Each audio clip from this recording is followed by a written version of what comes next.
Well, I have something here that I think is unbelievable. The more I think about it, it's not that surprising, but it really is unbelievable.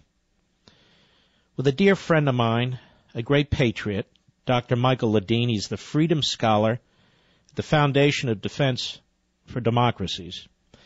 Mike, how are you, my friend? I'm aging gracefully. How are you?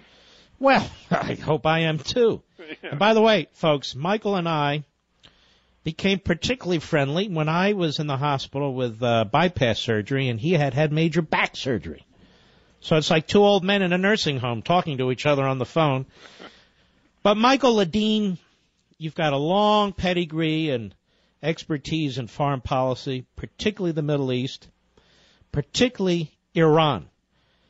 You have a breaking bit of information and news for my audience, and I'd like you to present it because this puts things in perspective. Go right ahead.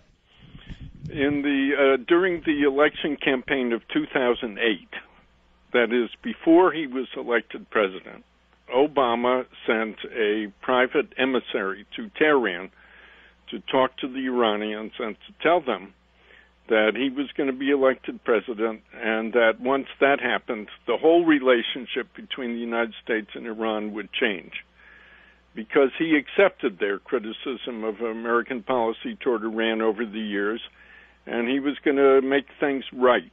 He was going to work with them. There was going to be a whole new relationship and so on. And that emissary was a distinguished man, Ambassador Bill Miller, who had been ambassador to Ukraine and earlier in his diplomatic career had served in Tehran. So he spoke Farsi.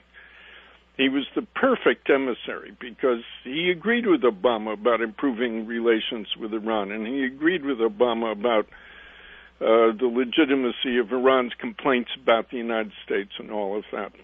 And so Obama's effort, I've always said, I've been saying for years now, that the centerpiece of Obama's Middle East policy is an alliance, a working alliance with the Iranians. And I think if you look back over the last 6 years with that in mind, you can see that. Even today, all the various decisions that are made about the war in Syria and Iraq and so forth are all things that the Iranians welcome.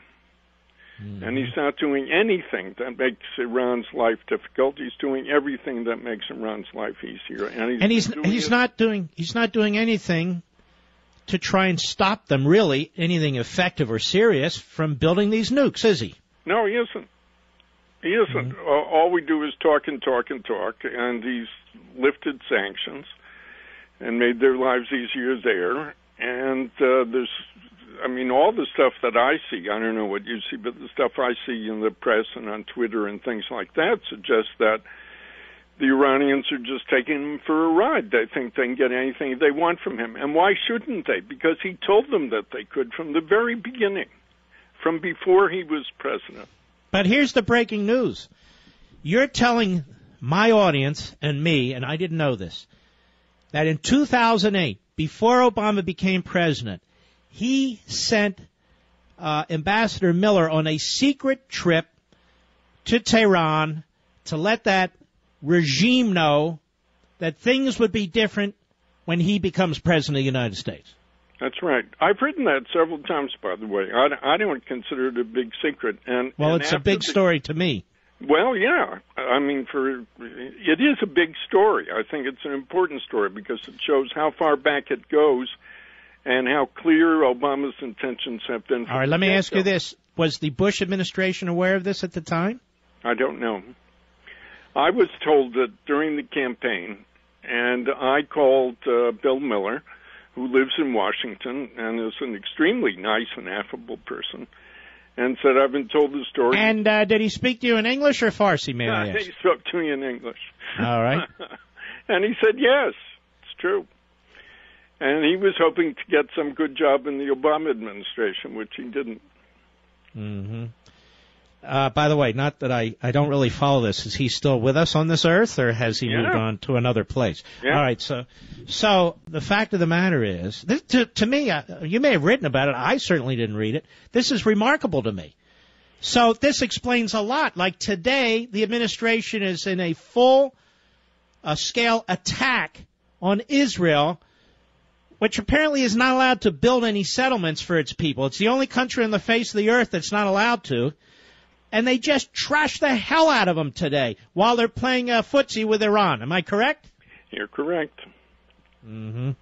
All right, Michael Ledine, thank you for this information. I appreciate it. Well, it's always a pleasure to talk to you. You're a great American. I don't care what they say. Thank you. That's high praise coming from you, my friend. Mark, Godspeed. All right, you too.